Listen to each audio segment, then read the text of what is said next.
Hello dear students, इस video में हम पढ़ेंगे कक्षा 12वीं से लिए गए पाठ पहलवान की ढोलक के बारे में, जिसे फणीश्वर नाथ रेणु जी ने लिखा है। मैंने बहुत ही आसान शब्दों में पाठ के सार को समझाने का प्रयत्न किया है। आप ध्यानपूर्वक सुने और अच्छी तरह से इसे समझें। सबसे पहले हम थोड़ा सा लेखक के बारे में जान लेते हैं। फणीश्वर नाथ रेणु हिंदी साहित्य जगत में आंचलिक उपन्यासकार के रूप में प्रसिद्ध हैं।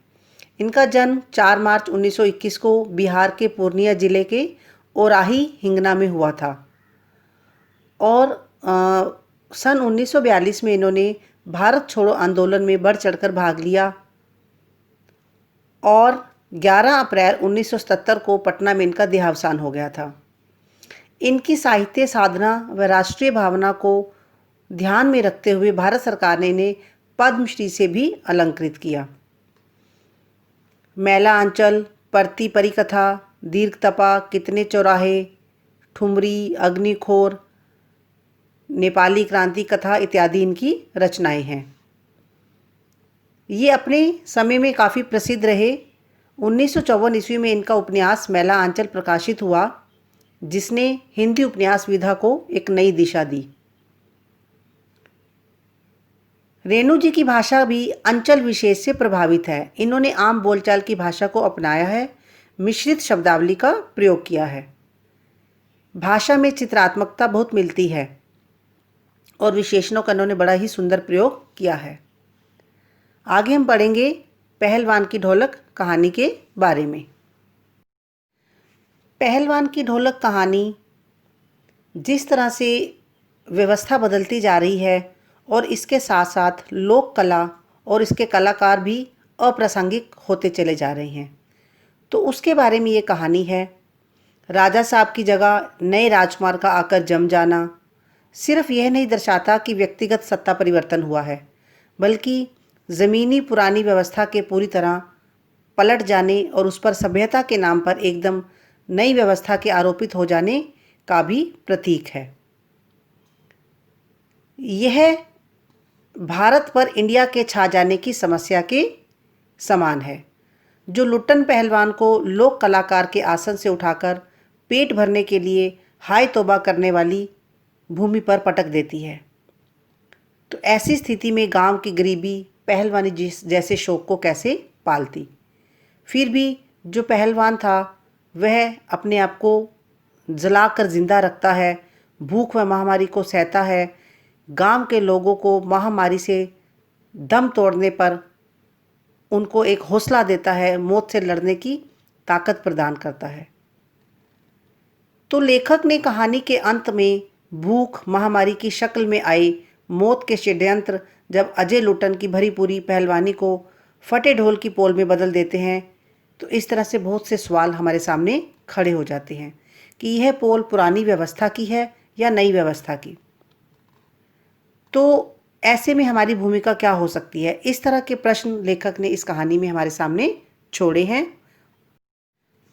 पहलवान की ढोलक कहानी में लुट्टन पहलवान की संघर्ष में जीवन के बारे में बताया गया है कि किस तरह से उसने अपना पूरा जीवन स्ट्रगल में, संघर्ष में काट दिया और अंत में उसकी मृत्यु भी हो जाती है, लेकिन वह जो उसके आदर्श और उसके नियम थे उस पर वह बिल्कुल अडिग रहता है।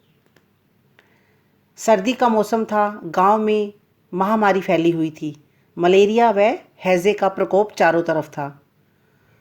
अमावस्या की रात थी, चारों तरफ रात में एक चुप्पी सी छाई हुई थी। आकाश के तारे ही केवल प्रकाश के स्रोत बने हुए थे, जो थोड़ी बहुत रोशनी थी वह आकाश के तारों से ही थी। उस समय रात में केवल सियारों व उल्लुओं की आवाज़ ही सुनाई दे रही थी, जो कभी कभी रात की शांति को या रात की चुप्पी को भंग कर देती थी। कभी किसी समय किसी झोपड़ी से कराहने व कै करने में उल्टी करने की आवाज़ आती थी। कभी कभी बच्चों के रोने की आवाज़ आ जाती थी। कुत्ते जाड़े के कारण राख के ढेर पर पड़े रहते थे। सायं या रात्रि को जब सब मिलकर रोते थे। इस सारे माहौल में पहलवान की ढोलक संध्या से लेकर प्रातःकाल तक एक ही गति से बजती रहती थी। यह आवाज़ मृत समान गांव में संजीवनी शक्ति भरती थी। कहने का मतलब ये है कि गांव में जब महामारी फैली तो उस समय पहलवान अपनी ढोलक निरंतर बजाता रहता और गांव वालों को एक संजीवनी बूटी के समान एक शक्ति प्रदान करता रहता था, एक उनके अंदर जीने की इच्छा भरता रहता था। गांव में लुट्टन पहलवान बहुत प्रसिद्ध था। जब उसकी आयु 9 वर्ष की थी तो वह अनाथ हो गया। उसकी उस समय शादी हो चुकी थी और उसकी जो विधवा सास थी उसने उसका पालन पोषण किया। वह गाय चराता था, ताज़ा दूध पीता, कसरत करता था।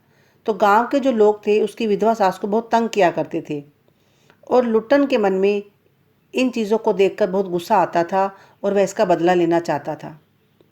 इसलिए वह कसरत करता और कसरत के कारण वह किशोरावस्था में ही पहलवान बन गया। एक बार क्या हुआ, लुट्टन श्यामनगर मेला में दंगल देखने के लिए गया। पहलवानों की कुश्ती व दांवपेच देखकर उसने शेर के बच्चे को चुनौती दे डाली। शेर का बच्चा उस समय एक प्रसिद्ध पहलवान था जिसका नाम चांद सिंह था और पहलवान बहुत एक प्रसिद्ध और एक मजबूत पहलवान होने के कारण उसका नाम उसको एक शेर के बच्चे के नाम से सभी पुकारते थे। तो जब लुट्टन दंगल में गया, मेले में गया, तो उसने उसे ललकार दिया और जो चांद सिंह था वह पहलवान बादल सिंह का शिष्य था, उसका स्टूडेंट था। 3 दिन में उसने पंजाबी व पठान पहलवानों को हरा दिया था और अपनी श्रेष्ठता सिद्ध करने के लिए बीच बीच में दहाड़ता फिरता था और लुट्टन पहलवान ने उसे ही चुनौती दे डाली। श्यामनगर के जो राजा थे वह वृद्ध थे, वह दंगल व शिकार के काफ़ी शौकीन थे। लुट्टन ने उनके सामने ही शेर के बच्चे चांद सिंह को चुनौती दे दी। सब दर्शक उसे लुट्टन पहलवान को पागल समझ रहे थे कि यह किससे पंगा ले रहा है। चांद सिंह बाज की तरह लुट्टन पर टूट पड़ा, परंतु वह सफाई के आक्रमण को संभालकर उठ खड़ा हुआ। राजा ने भी लुट्टन को बहुत समझाया और कहा कि वह कुश्ती से हट जाए, ये नादानी ना करे, किंतु लुट्टन ने लड़ने की इजाज़त मांगी। मैनेजर से लेकर सिपाहियों तक ने उसे समझाया, परंतु लुट्टन ने कहा कि इजाज़त ना मिली तो पत्थर पर माथा पटक पटक कर मर जाएगा। कहने का मतलब ये है कि वह चांद सिंह से लड़ना चाहता था, उससे कुश्ती करना चाहता था। अब मेले में काफ़ी भीड़ थी और भीड़ के लोग जो थे, भीड़ में जो लोग थे उनके अंदर काफ़ी अधीरता थी, इम्पेशेंट हो रहे थे और सब पंजाबी पहलवान जितने भी थे वह लुट्टन पर गालियों की बौछार कर रहे थे। दर्शक भी चाहते थे कि लुट्टन पहलवान चांद सिंह से ना लड़े, वे उसे अनुमति नहीं देना चाहते थे। मजबूर होकर राजा साहब ने इजाज़त दे दी। चारों तरफ ढोल ढमाके बाजे बजने लगे। लुट्टन का ढोल भी बजने लगा था। चांद ने उसे कसकर दबा लिया था, वह उसे चित्त करने की पटकने की कोशिश में था। लुट्टन के समर्थन में सिर्फ ढोल की आवाज़ थी, जबकि चांद के पक्ष में राजमत व बहुमत था। मतलब जितनी भी भीड़ वहाँ पर थी सब चांद सिंह के पक्ष में उसका हौसला बढ़ा रही थी और जो राजा के पक्ष के लोग थे वह भी चांद सिंह का हौसला बढ़ा रही थी और लुट्टन पहलवान का हौसला केवल उसका ढोल बजा रहा था। लुट्टन की आंखें बाहर निकल रही थी, तभी ढोल की पतली आवाज़ सुनाई दी। तो ढोल की जिस तरह से आवाज़ सुनाई देती थी, बदलती थी, उसी तरह से लुट्टन पहलवान के दांव पेच भी बदलते रहते थे। धाक दिना, तिरकट दिना, इस तरह से आवाज़ बदलनी शुरू होगी। इसका मतलब था दांव काटो, बाहर हो जाओ। लुट्टन ने दांव काटे तथा लपक कर चांद की गर्दन पकड़ ली। ढोल ने आवाज़ दी, चटाक चटधा, अर्थात उठाकर पटक दे। तो लुट्टन ने भी दांव व जोर लगाकर चांद को ज़मीन पर दे मारा। फिर ढोलक ने धीना धिन धक धीना धिन बोल कहा मीन्स आवाज़, उसकी आवाज़ इस तरह से थी, जो उसका ढोल बज रहा था उसका जो सुर थे उसके संगीत ऐसे थे। कहा और लुट्टन ने चांद सिंह को चारों खाने चित कर दिया। ढोलक ने वह बहादुर की ध्वनि की तथा जनता ने माँ दुर्गा की, महावीर जी की और राजा की जय जयकार की। लुट्टन ने जब अंदाज़ा लगाया कि वह जीत गया है तो सबसे पहले उसे बहुत अंदर ही अंदर प्रसन्नता हुई और उसने ढोलों को प्रणाम किया और फिर दौड़कर राजा साहब को गोद में उठा लिया। राजा साहब ने दरबार में उसे रख लिया और पंजाबी पहलवानों की जमायत चांद सिंह की आंखें पहुंच रही थी, क्योंकि चांद सिंह को भी बहुत अपना अपमान महसूस हुआ था कि वह किससे हार गया। राजा साहब ने लुट्टन को पुरस्कृत ना करके अपने दरबार में सदा के लिए रख लिया।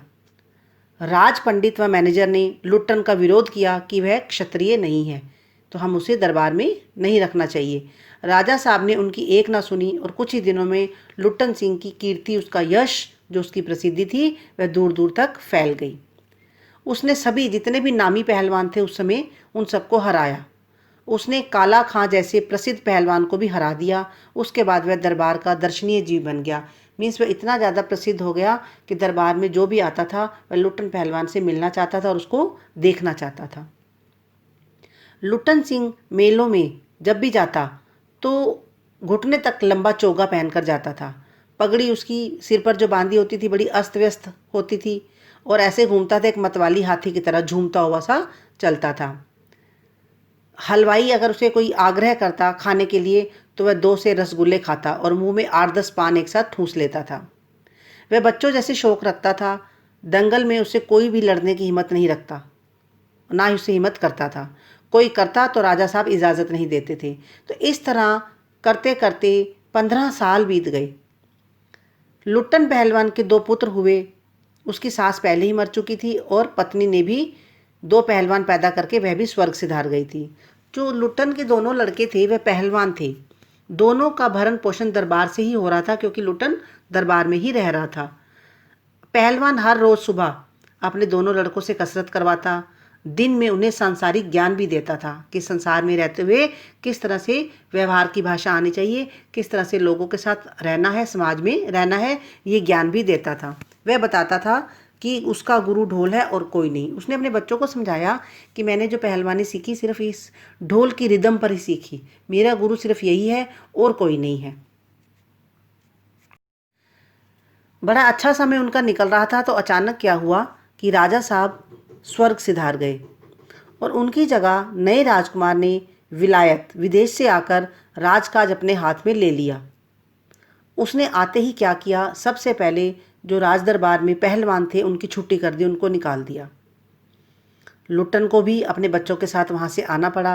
वह अपने कंधे पर अपने ढोलक को लटकाकर पुत्रों के साथ गांव लौट आया। गांव वालों ने उसकी झोपड़ी बना दी तथा वह गांव के नौजवानों व चरवाहों को कुश्ती सिखाने लगा। अब पेट पालने के लिए कुछ तो काम करना था, तो उसने क्या किया, वह कुश्ती सिखाने का काम करने लगा। जो गांव के कुछ नौजवान थे या जो चरवाहे थे, खाने पीने का जो खर्च था वह गांव वालों की तरफ से बंधा हुआ था, क्योंकि पहलवानों की जो खाना होता है, जो डाइट होती है, वह भी बहुत अच्छी होती है। गरीबी के कारण धीरे धीरे किसानों व मज़दूरों के बच्चे स्कूल में आने बंद हो गए। अब गरीबी बहुत ज़्यादा थी गांव में, तो किसानों व मज़दूरों के बच्चे स्कूल में जाने बंद हो गए।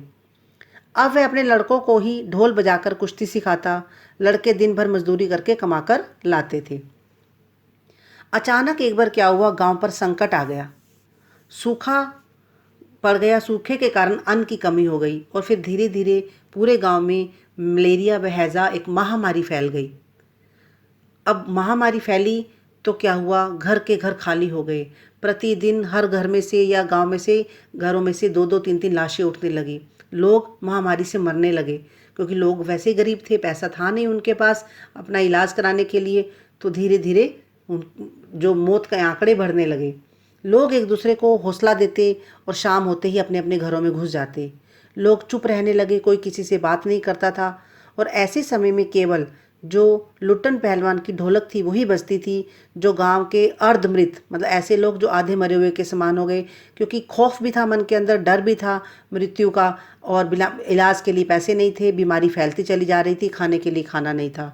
औषधि, उपचार, पथ्य विहीन प्राणियों में संजीवनी शक्ति भरती थी। मीन्स ऐसे लोग जिनके पास खाने का भोजन नहीं था और ना उपचार, ना उनका कोई इलाज कराने का साधन था, ना दवाई थी। और ऐसे समय में लुट्टन पहलवान जब सारी सारी रात ढोलक बजाता था तो ढोलक की शक्ति उनके अंदर एक अजीब सी शक्ति भर देती थी। एक जीने की इच्छा थोड़ी सी जागृत हो जाती थी। एक दिन पहलवान के दोनों बेटे भी चल बसे। पहलवान सारी रात ढोल पीटता रहा। दोनों पेट के बल पड़े हुए थे। उसने लंबी सांस लेकर कहा, दोनों बहादुर गिर पड़े। उस दिन उसने राजा श्यामानंद को की दी हुई रेशमी जांघियाँ पहनी हुई थी और सारे शरीर पर मिट्टी मलकर थोड़ी उसने फिर कसरत की और दोनों पुत्रों को कंधों पर लादकर नदी में बहा आया। इस घटना के बाद गांव वालों की हिम्मत टूट गई जब उन्होंने देखा कि पहलवान के बेटे ही मर गए हैं तो हम कैसे जिएंगे।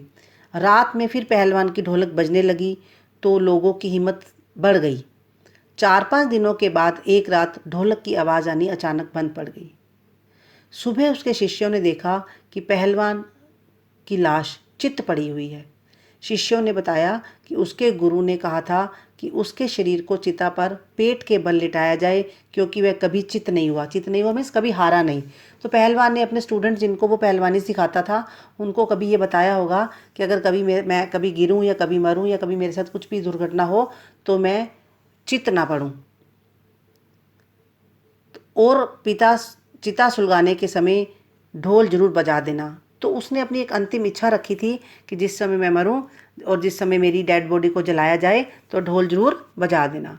तो इस तरह से लुट्टन पहलवान जो जिसने अपना सारा जीवन संघर्ष में काटा लेकिन एक ढोलक की थाप पर वह अपना सारा जीवन गुजार गया, एक जिंदा रहा। वह ढोलक की जो थाप थी वह उसकी अलग अलग जब उसकी रिदम बजती थी तो वह उसके अंदर अलग अलग भाव पैदा करती थी और इसी से वह गांव वालों के अंदर भी एक जीने की इच्छा जागृत रखती थी।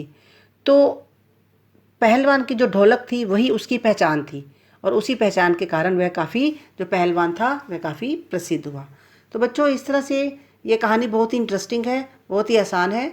आप इसको 1 या 2 बार सुनोगे आपको अच्छी तरह से याद हो जाएंगी और आप बड़ी आसानी से प्रश्नों के उत्तर देने में समर्थ हो जाओगे। Thank you and God bless you all.